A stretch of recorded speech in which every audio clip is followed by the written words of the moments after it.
The Shoe Tree.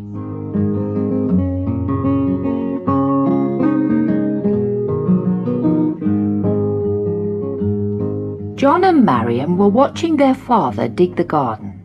It was hard work, and after one very big spadeful, he stood up straight and mopped his brow. "Look, Daddy has dug up an old boot," said Marion.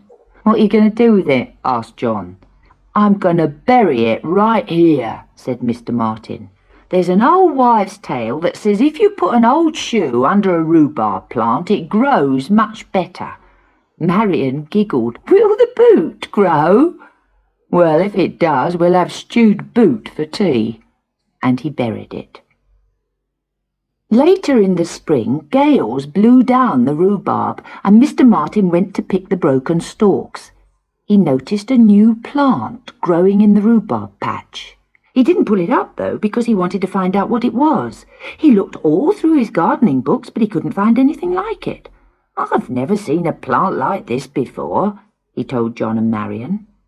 It was rather an interesting plant, so although it had soon pushed away what was left of the rhubarb, the Martins left it to grow. It grew very well, and by the following spring it was like a little tree, over 1 metre high. In the autumn, greenish-white fruit appeared, and very strange it was, all knobbly and funny shapes. "That fruit reminds me of something," said Mrs. Martin. Soon afterwards she realised what it was. "It's like boots. Boots hanging up in pairs by their heel tabs."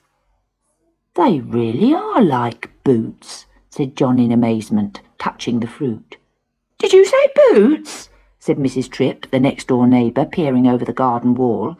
"Yes, our trees grow in boots." "Why, my young Bobby's getting old enough for boots," said Mrs. Tripp. "Can I come over and have a look?" "Of course. Come and see for yourself." Mrs. Tripp came round with her baby in her arms and held him up under the tree upside down. John and Marion held a pair of the fruit against his feet. "Not quite," said John. "Why not come back tomorrow and see if they've grown any more?" Mrs. Tripp brought Bobby round the next day, but the fruit was still too small. By the end of the next week, though, all the fruit was beginning to ripen to a shiny brown, and one day a pear seemed just the right size for Bobby. So Marion picked them, and Mrs. Tripp put them on his feet. They were the perfect fit, and Bobby toddled up the garden path. John and Marion told their parents about it, and Mr. Martin said that anyone with babies who needed boots should come and pick a pair from the tree. Everybody in the village soon heard about the amazing shoe tree, and the next day there were crowds of women jostling through the garden gate with their children. Some lifted their babies up high so their little feet could be eased into the shoes to see if they fitted. Others held their children upside down to measure their feet against the fruit. John and Marion picked those that were left over and laid them on the lawn so they could put them in matching pairs. Then the mothers who had come late sat down with the children on their laps, and John and Marion went back and forth, bringing pairs to be tried on, until every child was fitted and every shoe fruit was taken. By the end of the day, the tree was stripped bare. One of the mothers, Mrs. White, brought her triplets and fitted each one with a pair of shoe fruits. When she arrived home, she showed them to her husband. "I got them free from the Martin's tree," she said. "Look, the skin's tough like leather, but inside it's really soft, so the shoes are good for children's feet. Isn't that clever?" Mr. White stared long and hard at his children's feet. "Take those shoes off them," he said at last. "I've got an idea."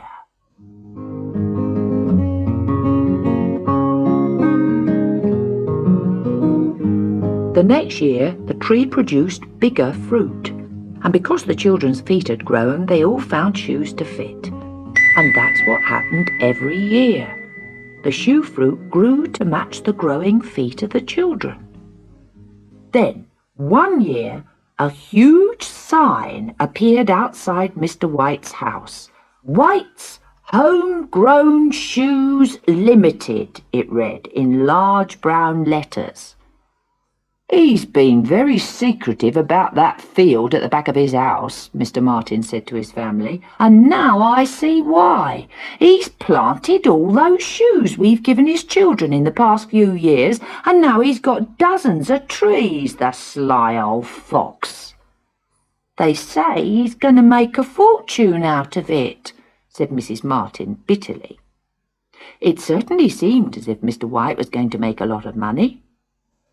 That autumn he hired 3 women to pick the shoes from the trees and sort them into different sizes.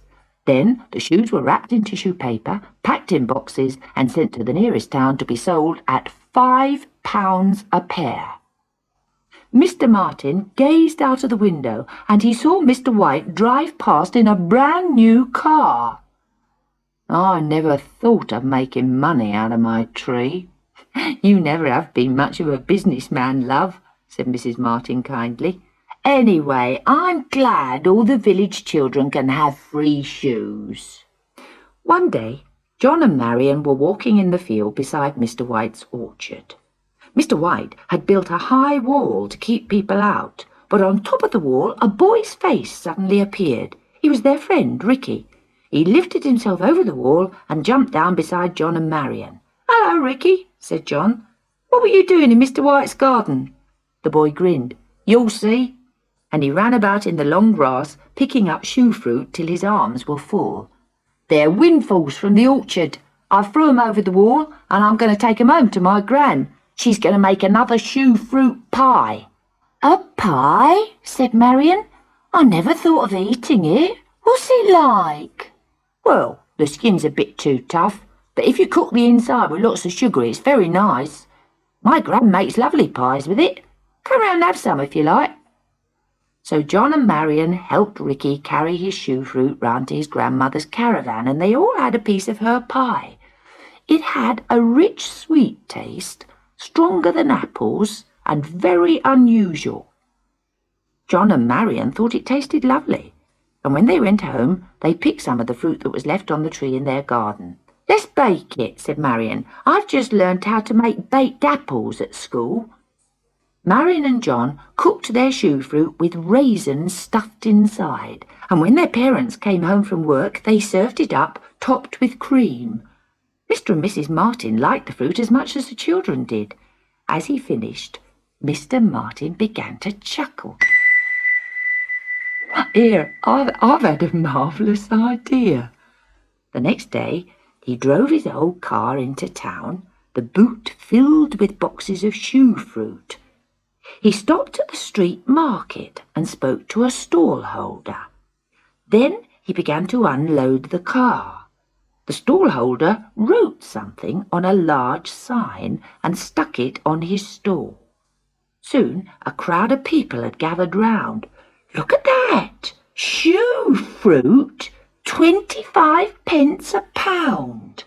"I paid £5 a pair for my little boy," said one woman, and she lifted up her child and pointed at the shoe fruit he was wearing. "Look, I paid £5 for those at the shoe shop, and here they are selling the same thing for 25p. "Only 25p a pound," shouted the stall-holder. "Peel off the skins and eat the tasty flesh inside. Lovely in pies, baked or stewed." "Well, I certainly won't go to the shoe shop and pay £5 again," said another woman. By the end of the day, the stall-holder was very happy. Mr. Martin had given him the fruit for nothing, and now his wallet was bulging with money. The next morning, Mr. Martin drove into town again. He saw the signs in the shoe shops that said, "White's Natural Shoes, they grow with your children." But new signs had been added underneath. Huge reductions, prices down to 25p a pair. After that, everyone was happy. The village children still got their shoes free from the Martin's tree, and people in the town didn't mind paying 25p a pair in the shoe shops, and anyone could eat the fruit if they liked. Only Mr. White wasn't happy. He still sold some of his shoes, but he made less money than before. "Do you think I should feel guilty about Mr. White?" Mr. Martin said to his wife. "I don't really think so. After all, fruit is for eating, isn't it?" "And anyway," said Marion, "wasn't that what you thought when you first buried that old boot? Don't you remember? You promised a stewed boot for tea."